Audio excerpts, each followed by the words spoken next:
Okay, well, as I was mentioning, we have a really exciting webinar today, and we want to make sure we give enough time for it. So we're going to begin promptly now, right at 10 a.m. here in Tokyo. So I want to thank everyone so much for joining us today. My name is Adam Gallagher, and I'm Assistant Cultural Affairs Officer here at U.S. Embassy Tokyo. Today, we're very excited to bring you a great virtual program on the secrets of startup success, strategies for U.S.-Japan entrepreneurial collaboration. Our distinguished speaker is Mr. Joseph Perkins from the global law firm Orrick, and our moderators are Jessica Bach and David Kelly from the economics section of the U.S. Embassy. Before we begin, I do have a few administrative things to go over. This session is on the record, and it will be archived on the U.S. Embassy webpage at a later date. The speaker is not an employee of the U.S. government, so his remarks and expertise do not represent the official policy of the U.S. government. There will be English and Japanese simultaneous interpretation, and Japanese captions are also available. To see those captions, you can either click on the caption button or on the link in the Zoom chat. Following the speaker's remarks, we will open the session for questions and answers, but we invite you to submit your questions throughout the session in the Q&A box. You can submit questions anonymously in either Japanese or English. So now let me please introduce our moderators, Jessica Bach and David Kelly, and I'll turn the microphone over to David. Thank you so much, Adam, and thank you to everyone who is joining us today. My name is David Kelly, and I'm joined by my colleague, Jessica Bach.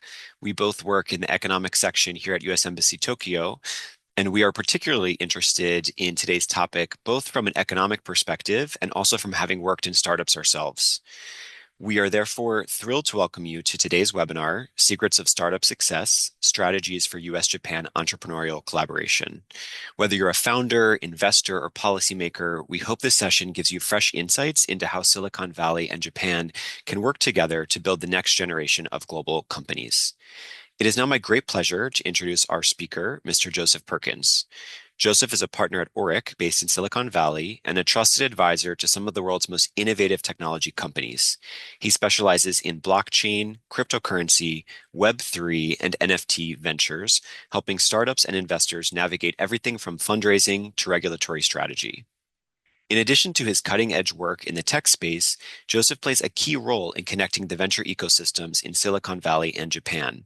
Fluent in Japanese, he advises Japanese technology firms and corporate venture funds looking to expand globally, and he works closely with Orrick's Tokyo office to support cross-border collaboration. We're honored to have him with us today to share his insights on what makes U.S.-Japan entrepreneurial partnerships successful. After his presentation, we will open up the conversation to questions submitted via the Q&A box. Please join me in welcoming Mr. Joseph Perkins. Thank you, David, for that great introduction. Super happy to be here and grateful for the U.S. Embassy for arranging this opportunity. My remarks are going to be focused primarily on helping understand how Japanese entrepreneurs can enter the U.S. market, gain access to funding, and navigate some of the risks that they're going to be faced with as they enter that market.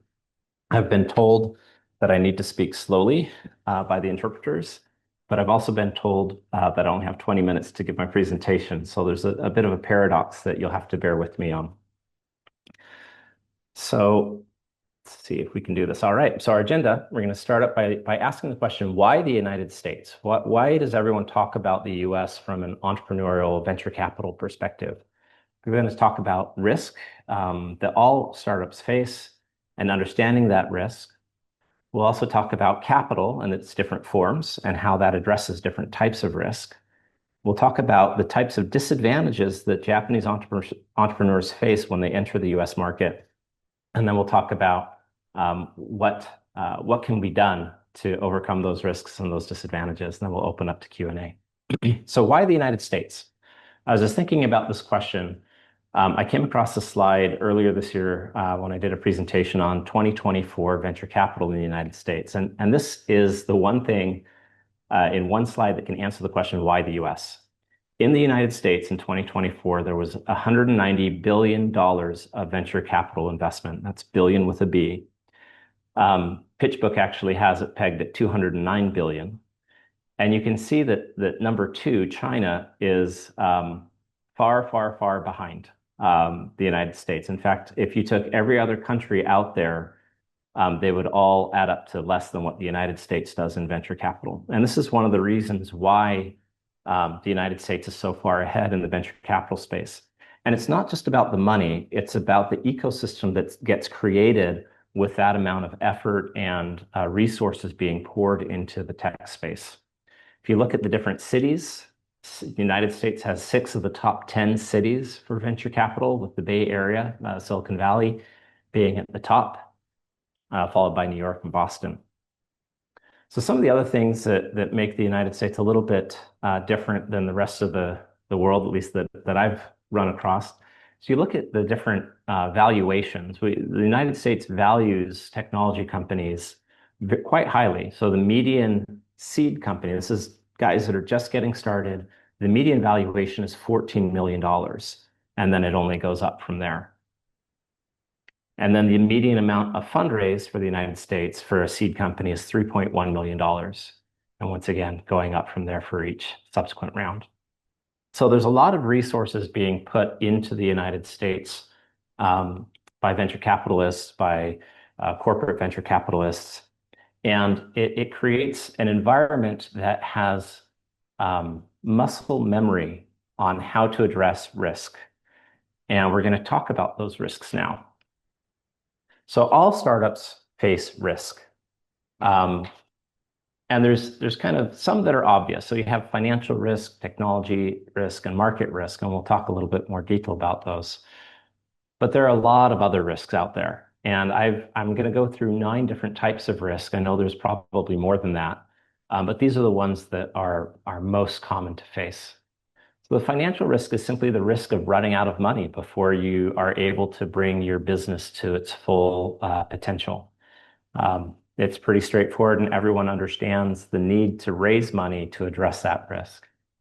Technology risk is simply the risk that the product you're making, the technology you're developing, becomes obsolete before you're able to fully capture its value. In the technology space, things change so quickly that you have to stay nimble and continually update what you're working on. Market risk is simply the risk that what you're creating may not be what the consumers want. Trying to fit your product to demand is a risk that everyone has to think about and can be very difficult. Competition risk is simply the risk that others in the marketplace come in and kind of elbow you out of being able to sell your goods and services to your customers. Operational risk is the risks that are incurred on a day-to-day basis, whether that's through hiring people or firing people, maintaining equipment, supply chain disruptions that we saw, for instance, during COVID, entering into leases, and the kind of risks that are inherent in just the day-to-day operations. Strategic and execution risk are the risks that result from trying to create a business plan, failing to adapt that business plan to changes in the market, or not being able to execute properly on that business plan. Regulatory and legal risk is fairly straightforward. It's the risk of whether or not your company is complying with the law. You'll see this in certain industries more than others. So life sciences, absolutely. Cryptocurrency and blockchain, financial services, those are all very regulated industries in almost any country you go to. And so the regulatory and legal risk is much higher in those countries. Reputational risk is the risk that the company or one of its officers does something that harms the company, that makes it so that people don't want to interact with the company. And lastly, environmental risk, those risks that you can't really control directly. They come up on their own. But you can do things to mitigate those risks. So it's really important that as a company, you're thinking about where you are with respect to each of those risks and come up with strategies on how you're going to address or mitigate those risks. Now, all risks are not present all the time. Well, in the same level, so to speak. So as an early stage company, you may not be worried so much about your operational risk because it may just be two founders, right? So the operations are very simple, but as the company grows, that operational risk is also going to scale upwards. And then the risks are going to be different with each geography you enter into. And so if you're transitioning from being in Japan to being in the United States, the risks are going to shift. So let's talk a little bit about capital. And capital is any resource that can be used to build your company or mitigate risk. And all companies need capital to thrive, but there are different types of capital. So the easiest ones that people understand come to mind are financial capital, human capital, and social capital. But there are a number of other different types of capital as well. And we'll talk just very briefly about them. So when you think about financial capital, you're thinking, first, how much money do you have in your bank account, right? What do you have to address your immediate needs? But you also want to be thinking about what kind of financial capital, what kind of cash do you have access to in the immediate future? If something were to come up, do you have the ability to get more cash into the company? And then long term, what kind of capital do you have access to in the future? And this can be from investors, it can be from banks, it can be from the sale of products. Just understanding what your cash flows are like and where your money is going to come from. You also want to understand what the terms of those capital are, or what the cost of the capital is. So you may say, I have access to an equity financing, but you need to understand what are the terms of that equity financing. Is it likely to be punitive? Is it likely to be advantageous to the company? Human capital deals with who is involved with the company directly. You have founders, employees, contractors, and advisors. You want to think about what their backgrounds are, what they have, what their skill sets are. Are they deep in the industry that you're talking about, or are they more kind of broad across many different industries? Well, what's their experience? And what are they doing within the company? What's their role?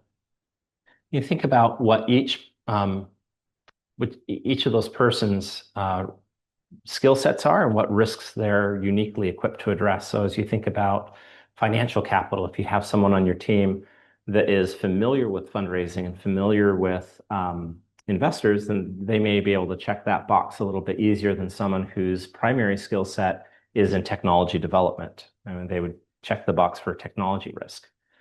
And the question raises, how are you going to find people with the skills that the company needs? What are you lacking? What are the risks that you're not directly able to address? And how are you going to address those? Social capital is basically your network, your social network made up of the social networks of everyone involved with the company. And the social capital is really important because it's the conduit through which other capital comes into the company. It's how you get introductions to customers, commercial partnerships, services and solutions, access to financial capital, as well as potential exits, right? So if you think about the way that M&A works in Silicon Valley in particular, it generally doesn't happen overnight. It generally happens through building relationships and building trust, and then a conversation around acquisition happens. Intellectual capital is pretty straightforward. It's what intellectual property does your company have access to? That could be licensed intellectual property or intellectual property that's owned directly by the company, registered IP like patents, copyrights, and trademarks. It also includes internal systems, processes, and routines that the company has developed that are unique to that company, and then trade secrets. Physical capital is something that is less discussed amongst the technology companies that tend to be very heavy on the IP side of things. But there are some industries and some companies in a space where physical capital is very important, where machinery and equipment, building and facilities plays a major role in what you're producing. So understanding what your physical capital is an important aspect as well. Reputational capital. What do people think about you in the marketplace? That'll impact your customer loyalty, your ability to hire new people, willingness of third parties to get involved with the company, and how you're viewed generally in the marketplace. And then there's environmental capital, which is both internal to the company. So what's the emotional and psychological impact that your environment has on your people? Is it a supportive environment, neutral, attractive, as well as the external environment, the physical place that you are living? Does that give you access to talent, goods and services financing? What does the infrastructure of the area provide for the company? So companies fail because they run out of capital. Generally, financial capital, which is why it's focused on so much. A company can generally persist without any of the other capital as long as it has money in its bank account. Excess of one type of capital may make up for the deficiency of another type of capital, but I would not ignore any of them. I would try and keep them all in some type of balance. And they don't necessarily operate independent of the other types. So high social capital can lead to better opportunities for human and financial capital, just by way of example. So when you're changing geographies, your risks are all going to shift. For instance, your financial risks shifts because your costs are going to change. So you need to understand as you're shifting that geography, how each of these risks are going to shift slightly. And it's going to be different for everyone's individual vertical or industry. You may be operating in an area where your technology risk is relatively low here, but as you go and enter a space where the technology development is more, there's more competition, that risk may increase, that your technology may become irrelevant quicker. Same thing with competition risk. One of the things that happens when you go to a geography like the United States is that all of a sudden you have a lot more companies trying to solve similar problems as you. And so there's a lot more competition. In addition to changing the risk profiles, you're also changing your capital and how that capital is deployed. So as you saw in the very first slide, the financial capital opportunity in the United States is very, very open compared to other jurisdictions. That doesn't mean that if you go to the United States that money is falling out of the sky and you just have to grab a basket and catch it. But it does mean that there is more there. The same thing with human capital. Different geographies have collections of people that specialize in certain things. And so depending on what your specialty is, if you are in the SaaS or social media or a number of other technology areas, Silicon Valley might be the best place for you. But if you're in the life sciences, Silicon Valley is not a bad idea, but Boston and San Diego also have hubs of life sciences. And then for financial technology, New York is a great place to be, just simply because there's a collection of people who understand that industry. So when you're changing geographies, there's this misconception that if you go, that suddenly all the capital that is in that area is suddenly going to be available to you. And that's just not the case. It takes work to get the capital into the company. And one of the biggest challenges that I see Japanese startups face when they enter the United States is that their social and reputational capital hit a complete reset, meaning that a lot of entrepreneurs have worked in Japan, have made connections in Japan, and have a reputation in Japan. And so when you leave that geography and you go to a completely new place, that social capital and that reputational capital, there's no kind of place to spend it. No one knows who you are and you don't have any connections. And so you're almost starting from zero, rebuilding that social and reputational capital. And that can take some time.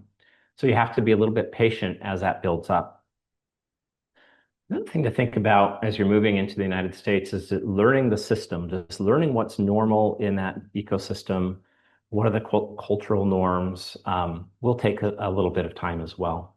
And it's important to get as much human capital involved, people that can give you advice and look around the corners for you to help you see what's coming so that you can avoid those pitfalls. Language barriers are an issue. Even if you are okay in English, it can put you behind if you don't know what's being said, if you don't understand the nuances of the conversation that's happening either with investors or commercial partners. And I would recommend that even if you are okay at English, or even if you think you're fluent with English, that you continue to work on your language. And that is a long-term investment, both in yourself as well as the company. The company needs that skill set. And it can be daunting because it is such a long path to go down, but it is important. Another thing to think about is when you move from Japan to the United States, you're moving from a relatively small where there's a lot more money in the United States, but there's also a lot more companies chasing that money. And so you need to find ways to differentiate yourself from other people in the marketplace. And then lastly, visas and right to work issues are I would say, distractions. They can certainly cause additional risk, additional stress as Japanese founders enter the US market. So you're going to have a harder time raising funding. And the main reason that I've seen, but it has a perceived lack of other capital. So for a company to succeed, it is not enough for you to have the best product. In fact, there are many companies out there with great products who never get funding and who never succeed. And this is because, in some part at least, venture capitalists believe that for a company to succeed, you need more than just a good product, right? You need other things like social capital that will give you access to sales channels, to exit opportunities, to resources that will allow the company to continue to grow. So understanding that means that when you're a startup company, you're going to the United States, while you continue to focus on developing the best product that you possibly can, you have to simultaneously start looking at those other areas of capital and those other areas of risk that need to be addressed and spend time and energy addressing them. Another area is underestimating the cost of business. It is expensive to go to the United States. The Bay Area and New York City are expensive places to live. They are expensive places to hire people. Understanding your customer demands and needs, your operational risks. There's very big cultural differences in managing companies and how you deal with employees. So understanding that can be a big challenge.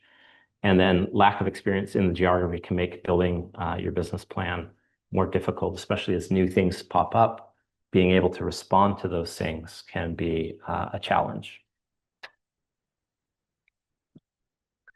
So other things to think about is remote management. If you're going to start a company in the United States, it's very difficult to do that and manage the company 1 month at a time, right? You kind of need to be on site with your team versus a dispersed management. Now that has changed over the last several years as remote work has become more and more common and people have kind of gotten better skill sets in working remotely. But I've heard multiple investors say that they will not invest in a company that they can't get into a car and drive and meet within 60 minutes. And if your founders, your management team is constantly moving back and forth, that may make a challenge. A lot of companies have human capital challenges, especially single founder challenges. Investors in the United States rarely invest in teams that have only one founder. So finding a co-founder, finding and building out your team before you go out and searching for financial capital is going to be very important. We've talked about weak social capital and how important that is to investors. Language, we've talked a little bit about. I would say that 90% of what you do is confidence and 10% is the actual language. Don't be afraid of making mistakes in your language. That's the only way you're going to learn. Another challenge or another issue that we see happen with Japanese entrepreneurs that go to the United States is that they rely entirely on kind of the Japanese ecosystem that's currently there.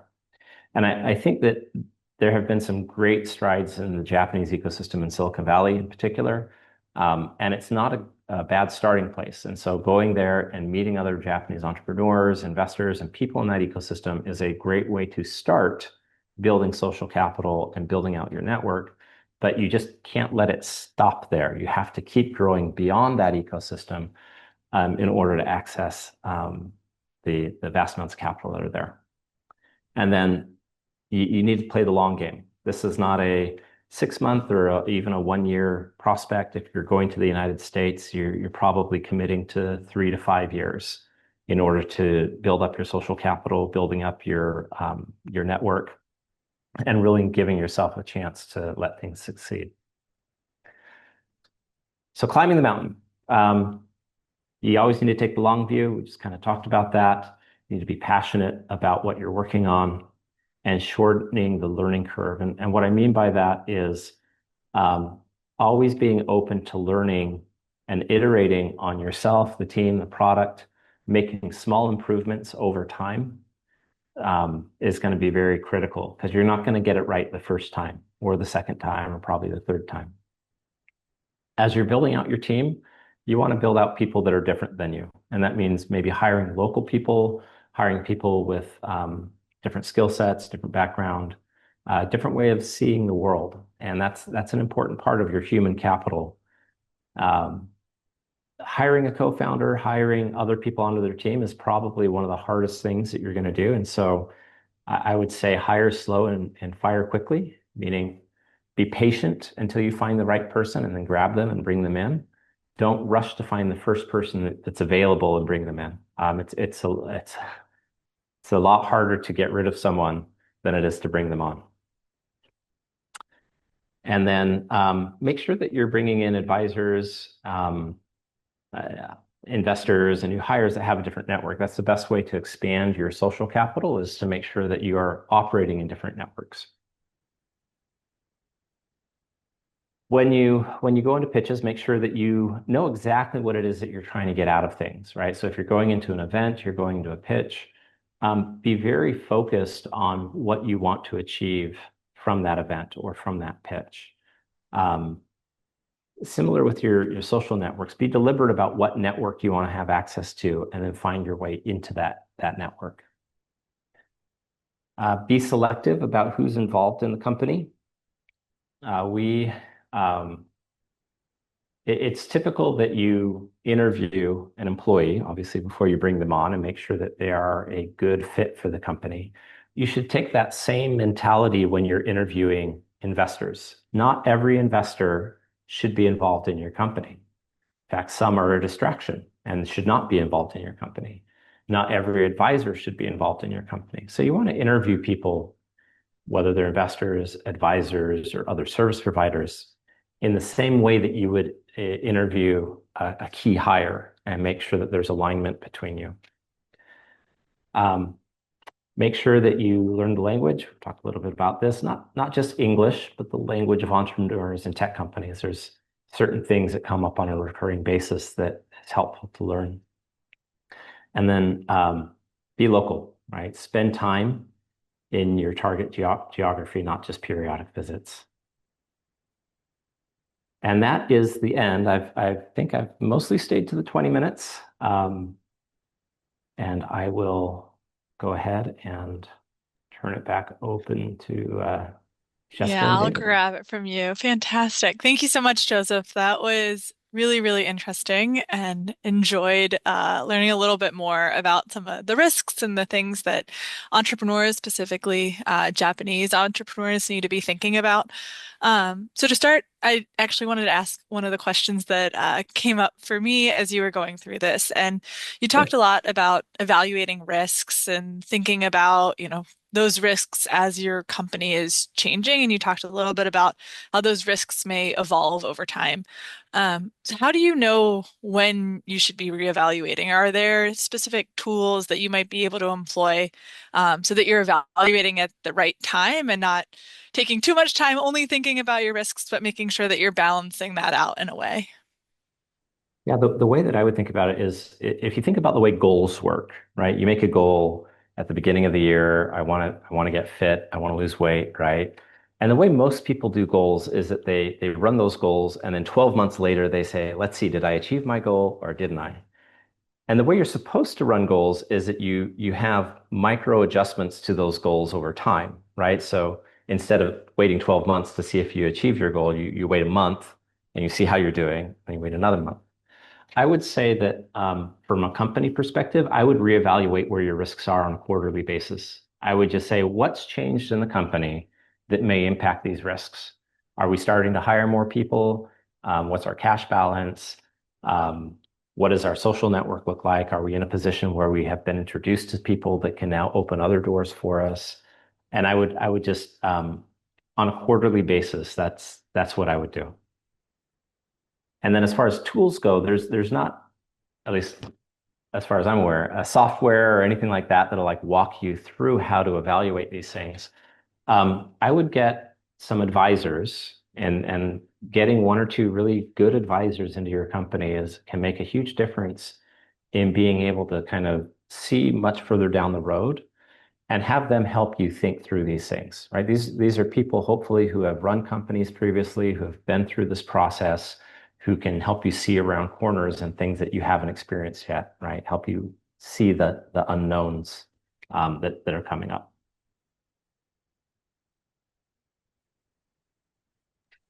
That makes a lot of sense. And I think, it was really interesting hearing you outline the risks, the many different types of risks that startups face. And obviously, startups face different risks at different stages. So I'm curious, what types of risks do you think are most prevalent for pretty early stage or seed startups? So the ones that come up most frequently are financial risk, right? The risk of running out of money before you're able to launch your product. And that's, there's only so much you can do to extend your runway. Generally, it's your founding team deciding not to take any salary, not getting paid, and you can only do that for so long, right? You can only run off of your savings for so long. Um, and then the product risk is, I would say, the next. That the technology risk, and that is trying to get something to market quick enough that you can get some adoption and start iterating on it, right? Um, uh, there is a perception, at least, that in the Japanese entrepreneurial community, that perfection oftentimes gets in the way of a product launch. That there is reputational risk here if you launch a product that has flaws or bugs or issues. And in the United States, and in particular in Silicon Valley, people are used to working with software that is imperfect. In fact, it's kind of expected that if you are an early stage beta tester, that you are actually helping the company iterate on their product so that they can get that product market fit. And so that would be the second one. And the last one would be the human capital piece, the not having a wide enough spread of skills and background to be able to adjust to things as they come up. That makes sense. So maybe to kind of t jump on to the human capital piece, because I think that's really interesting. I mean, you talked a little bit about the ecosystems, a little bit about social capital. So I'll go from the ecosystem perspective, and then I'll let kind of David follow up on the capital side. So the ecosystem in the U.S., I think, is something that it gets talked about a lot here in Japan. I think a lot here globally, right? How do you create these ecosystems? But how do you use the ecosystems? If you could talk a little bit about how do you get plugged in? What are ways that a Japanese founder, can come to the US and start navigating that successfully? So there's a saying in the United States that the best time to plant a tree is 20 years ago, and the second best time to plant a tree is today. And so with a social network, because now we're talking a little bit about social capital, right? Where you want to come in and use a network to get human capital into the company and get financial resources. The best way to do it is to have been at a company in the United States 3 or 4 years ago and work there. And that's where most entrepreneurs' social capital starts, is by having worked at these companies and grown with other people. And then they all go off and do different things. Um, That's really hard to do unless you're willing as an entrepreneur to move to the United States and subject yourself to employment for a couple of years just to build up that social capital. So you're going to have shortcuts. And those shortcuts come in a variety of ways. They can come from introductions from advisors, consultants, or investors, right? And there's always got to be a seed, right? So you can't start from zero. You have to start from a person. And so the question is, well, where do you find that seed? And a lot of that is just attending events. When you attend an event, it can't just be that you show up, you listen, and you go home. For those of us who are introverts, that is our natural inclination, is not to spend a lot of time mixing and mingling, but that's an important piece of evolving that social capital, is by sharing your ideas, sharing what you're passionate about to the other people that are attending that event, right? So if it's an industry event, you know from day one that it's a collection of other people who are super passionate about the same thing. And so talking about, hey, this is what we're working on, or hey, this is what I think, that is a way to kind of send out feelers to see, well, what do other people, how do they respond to this? And do they know anyone that would be really interested in this? And to be, I think Japanese people are probably a little bit more socially conservative than Americans are. And so being more willing to ask directly, do you know anyone that might be able to help us? Do you know anyone that would be interested in what we're working on? It's not considered rude in the United States to ask that, especially in Silicon Valley or in any tech hub where there's already an environment of this willingness to help each other without getting anything back, right? That is one of the things that makes Silicon Valley so unique amongst ecosystems, is that there is this mentality that the tide raises all ships, that by helping someone else in the community, even though I'm not getting anything out of it directly, the community is better, and therefore my startup probably has a better chance of succeeding in the future. I'm not sure That's if super that answered interesting. your... Okay, yeah. Oh, Go ahead. sorry. Go Yeah, ahead. I think it's really interesting about, like, a rising tide raises all ships, and kind of building, plugging into a network that can help you kind of weather the storm. And we have gotten some questions in the chat about global uncertainty and uncertainty right now in the US.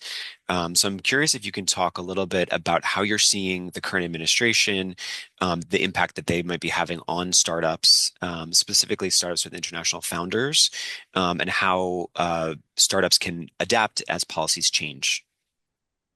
Yeah, there's certainly a concern in the startup community on how immigration policy impacts the tech sector. I mean, if you look at Silicon Valley, I would say, and this is not an official number, but I think about 1/3 of founders are international, whether that's from India or the UK or some other country. It's a high number of people that come to the United States specifically to form companies, to raise capital, and to make great products. And so there has certainly been a change in the immigration policy and the posture that's been taken, and I think that has scared some people away. I would say that my understanding of the way that immigration policy is playing out in the tech sector is that people with actual skill sets who are being sponsored by other companies are still making their way into the United States. It's harder to go into the US on a visa for a company that you are starting, especially if you don't have funding. And that is one of the catch-22s that entrepreneurs are facing right now, which is, I don't have money to sponsor my own visa, right? The company can't sponsor my visa because it doesn't have funding.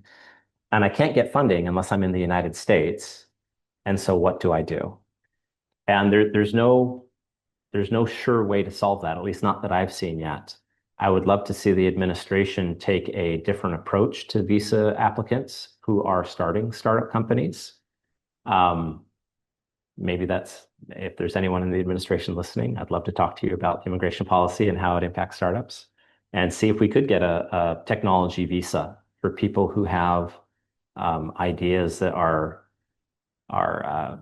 potentially, industry disruptive, that can raise capital in the United States and make those changes.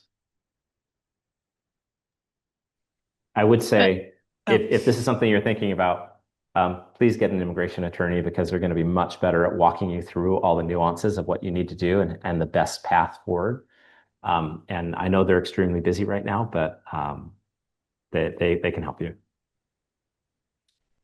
And then kind of as we're talking about, can you get to the United States, being in the US, kind of trying to set up your network there. Um, you touched a little bit on kind of the remote work and how much time do you need to be in the US versus not being in the US. I think here in Japan as well as in the US, there is now a big move of, return to work, return to office across the board. I mean, are you seeing the same trends for startups as well? Is there kind of this desire to have a more localized team, or is a global team um, available, or does it depend on what size you are? Like, how does that factor in a little bit? Yeah.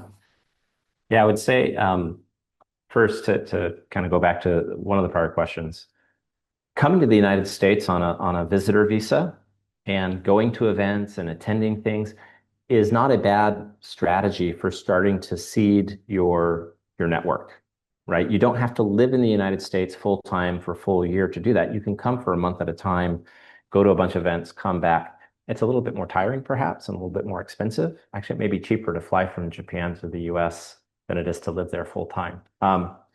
So that's one way to expand your network. As to remote versus in person, a lot of the larger companies are doing return to work. Usually it's 3 days a week, maybe 4 days a week. And it's gotten mixed reception depending on where you are. With startup companies, I find that it depends a lot on the industry in which you work. So blockchain and cryptocurrency companies tend to be international by nature.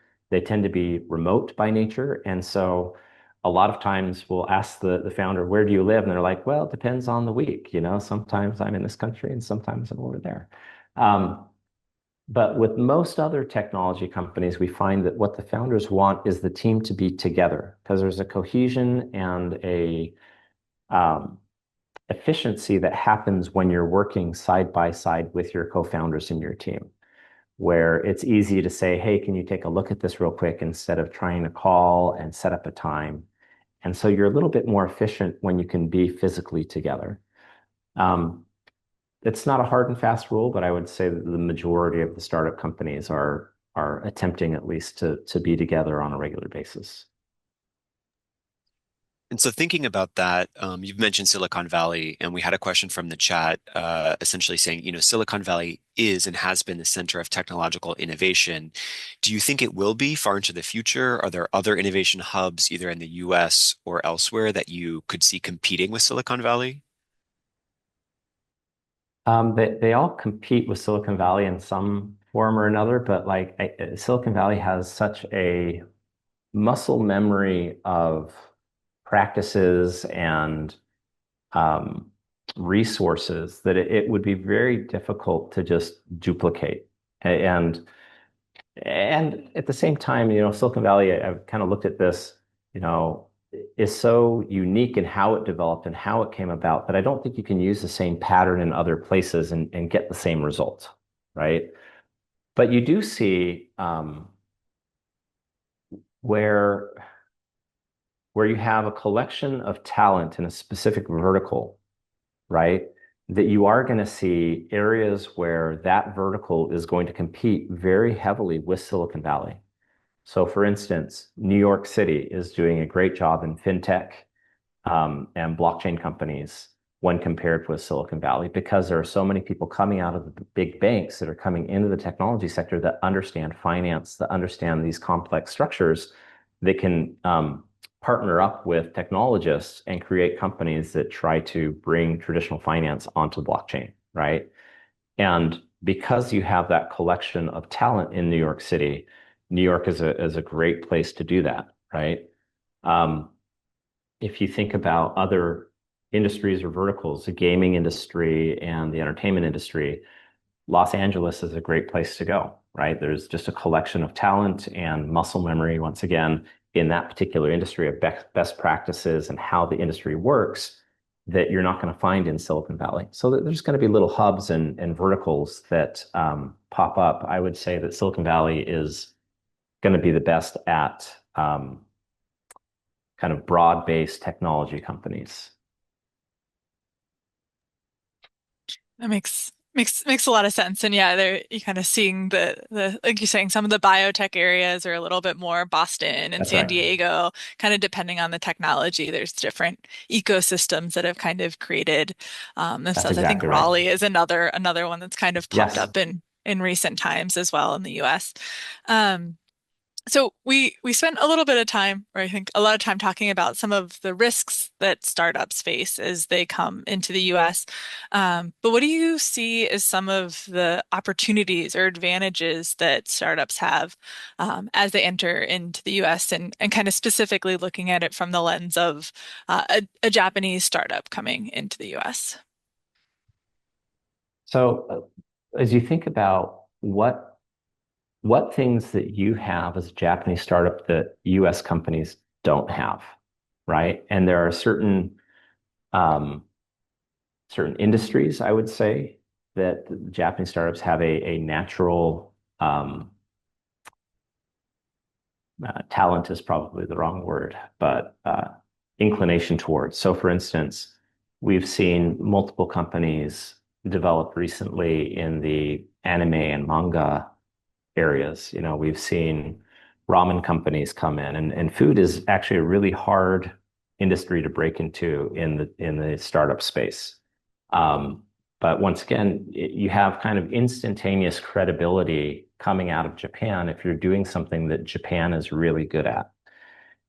So places that Japan has kind of international notoriety for are things like AI, robotics, um, content creation, content export, and food are all things that are very well recognized by people who don't know anything about Japan, can recognize that those things are things that if someone's coming from Japan or they have background in that space, that they have credibility in being able to talk about those things. I think there's also, as far as team building and kind of unity, there's certainly an ethos around Japanese startups where there's a belief, whether warranted or not, that a Japanese startup company, a Japanese founder is going to stick with the company for a long, long period of time, right? That there's a commitment level to the company that may be more than what a US founder may be willing to do. And so that may be an advantage as well. I'm curious if an example comes to mind or like a case study of a company from either Japan or from abroad that you're either working with or have seen have some success in the US, and maybe thinking through how, what steps that company took to reach that point. Great question. We've seen a lot of companies with India backgrounds because the India ecosystem within Silicon Valley is very, very robust, right? And it's almost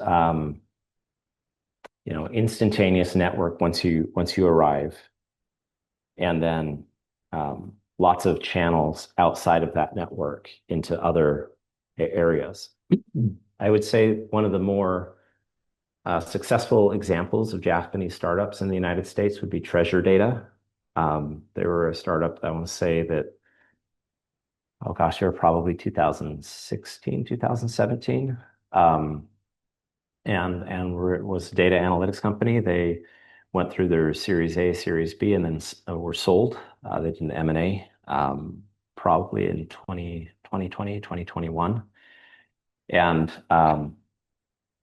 I was not directly involved with that company, so I can't tell you all the ins and outs, but my perception is that they just did a really good job of doing what they do really, really well. So they had a really good product. It was a very convincing product. And they had a team that was more than two people. I want to say they had three or four people that was on the ground, and they all had different roles as far as expanding the company and getting their network out as quickly as possible. So there is certainly also a perception, kind of going back to one of the prior questions, around quality of product that Japanese entrepreneurs bring to the table, right?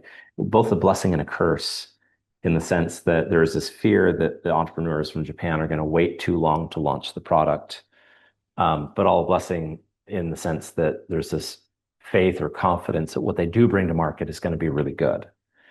And so having those conversations with investors around philosophy around product development and what you bring to market is going to be an important aspect of how to raise capital. And I think that's awesome. That kind of pivots into one of the questions that we had from an audience member who's a little bit more focused on some of the educational initiatives and kind of thinking about how do you educate the generation of entrepreneurs here in Japan?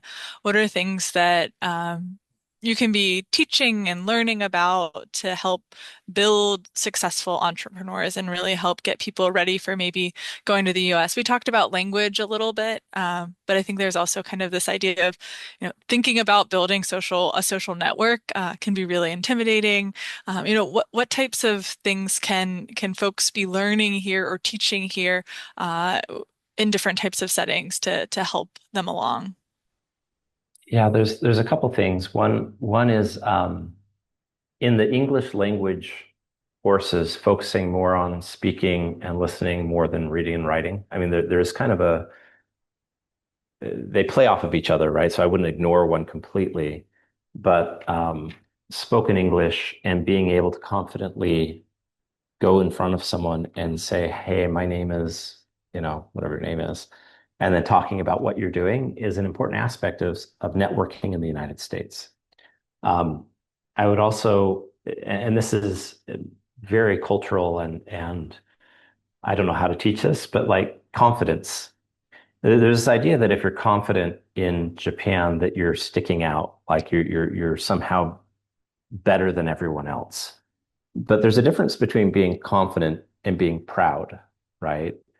And I think you can have confidence in what you're saying and come off as being confident without coming off as being better than everyone. And teaching how to convey that is important. And then the other thing that comes to mind is teaching the younger generation how to approach, accept, embrace failure as a necessary part in the learning process, and that getting to failure quickly means that you're learning quickly, right?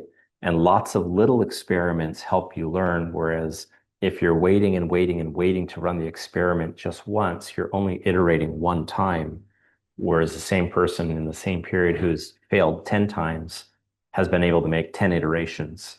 And that iterative process is I think, one of the things that makes Silicon Valley very unique, in that it just runs very quickly. Yeah, and we've been talking a lot about kind of unique aspects of Japanese culture, and Japanese companies that either, favor can make it difficult to enter the US market. Have you seen anything in reverse of, what types of challenges or opportunities US companies face when they're entering the Japanese market?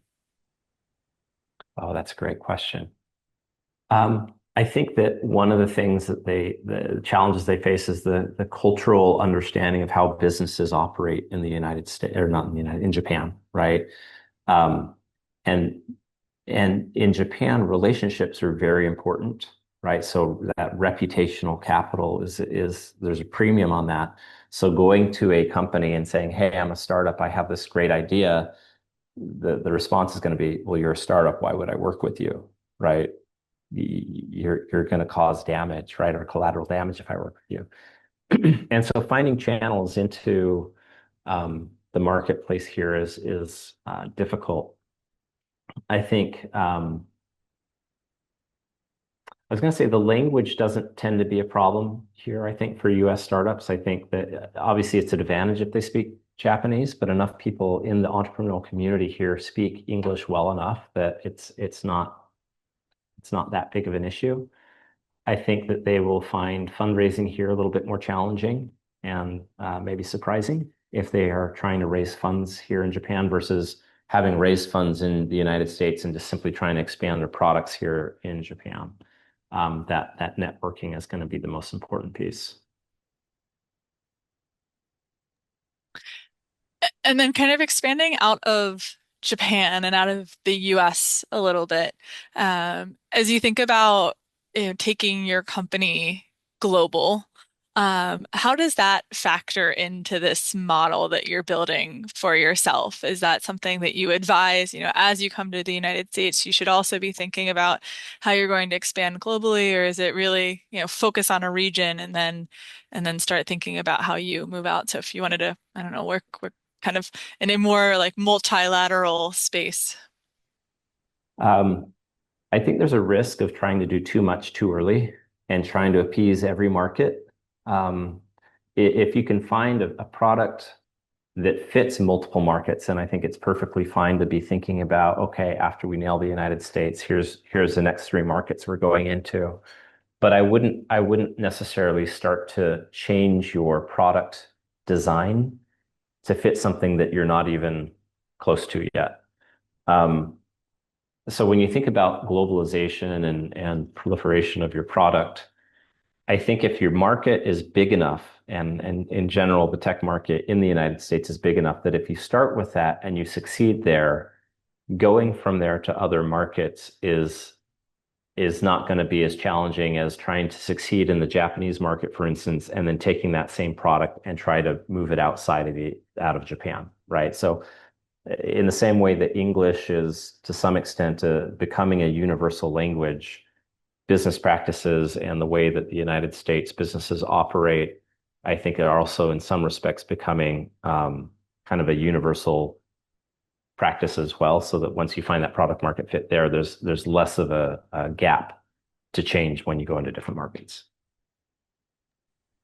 That makes a lot of sense. And as we kind of move towards the end of the hour, I'm just curious if you would recommend any books or resources that might be helpful for Japanese entrepreneurs, or just entrepreneurs in general, either that you have found useful to you, or might help Japanese entrepreneurs understand the US market better. There's no books, unfortunately, that I'm aware of. I'm sure there may be some out there. Um, the most useful things I would say are to read a lot, and that's both large publications like the Wall Street Journal and maybe Fortune or some of the media companies that cover the tech space specifically, just to know what's going on in the space. And then I would look for kind of daily blog um, publications from any VC that you're tracking. So one of the things that I recommend is that if you are in a particular industry and there is an investor that is in that industry and you want to meet that person, you should read everything that they're writing, right? And you should get as deep as you can into that space so that when you go to the United States and you start talking to people, you know what's going on, you know what the latest news is. You're not going to find that in the national publications. You're only going to find that in kind of the niche blog posts by the individuals or Medium posts, and that's going to be different for each vertical and each industry. Great. Well, just to jump back in here, I hate to bring the conversation to an end. We still have questions pouring in from the audience, and I think that's a sign of how interesting and important this conversation is for a lot of the people on the call today, and also for the U.S.-Japan relationship. So really, thank you very much, Joseph, for joining us today and sharing those insights. I'd also really like to thank Jessica and David for moderating today's event. You asked a lot of great questions and really brought a lot of the voices from the audience to the fore. And then a huge thank you to our simultaneous interpreters and technicians who were able to make this possible to have in both languages. And lastly, I'd just like to invite everyone to attend it today to participate in our survey to share your comments.